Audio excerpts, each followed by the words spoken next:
O ex-ministro da Cultura, Marcelo Calero, disse em depoimento à Polícia Federal que sofreu pressão do presidente da República, Michel Temer, para encontrar uma solução para o projeto imobiliário de Salvador, em que o ministro Gedel Vieira Lima tem um apartamento. O ex-ministro da Cultura, Marcelo Calero, prestou depoimento à Polícia Federal no último dia 19. Ele trouxe novos detalhes da pressão que diz ter sofrido no governo para liberar a construção de um prédio em Salvador, onde o ministro da Secretaria de Governo, Gedel Vieira Lima, tem um imóvel. Calero afirmou no depoimento que no dia 6 de novembro recebeu a mais contundente das ligações realizadas por Gedel.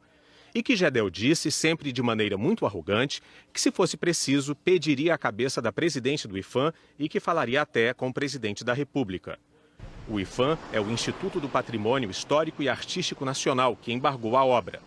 Marcelo Calero afirmou que em outro dia recebeu uma ligação do ministro da Casa Civil.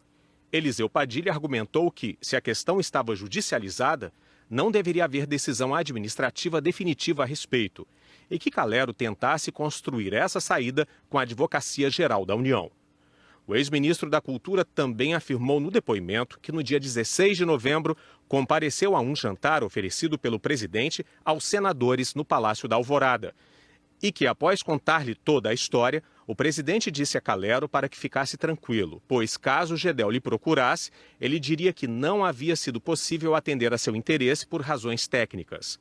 No dia seguinte, o ministro Eliseu Padilha telefonou perguntando sobre como Gedel poderia recorrer da decisão do IPHAN.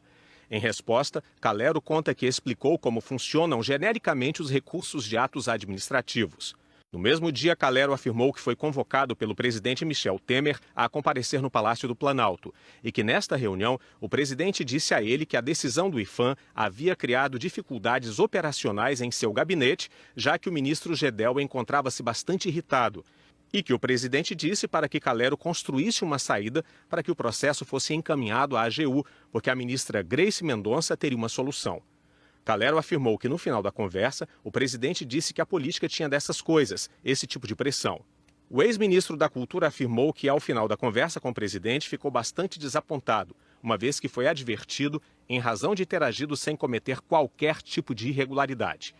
E que, por fim, disse ao presidente que não se sentia à vontade para tomar qualquer decisão naquele processo, e assim despediu-se de Temer. Marcelo Calero disse ainda no depoimento que no dia seguinte recebeu uma nova ligação do secretário de Assuntos Jurídicos da Casa Civil, Gustavo Rocha. Que Gustavo Rocha comunicou a ele que havia ingressado com recurso da decisão administrativa junto ao Ministério da Cultura e ao IPHAN e que Calero deveria encaminhar os autos do processo para a AGU. Calero disse que respondeu que já havia tratado a respeito deste assunto com o presidente, que não tomaria qualquer decisão neste processo. Segundo o ex-ministro da Cultura, Gustavo Rocha afirmou que também havia conversado com o presidente e que seu intuito era o de que Calero encaminhasse os autos para a Advocacia Geral da União. O ex-ministro da Cultura afirmou que este último episódio foi determinante para a saída dele do governo, pois demonstrava a insistência do presidente em fazer com que ele interferisse indevidamente no andamento do processo.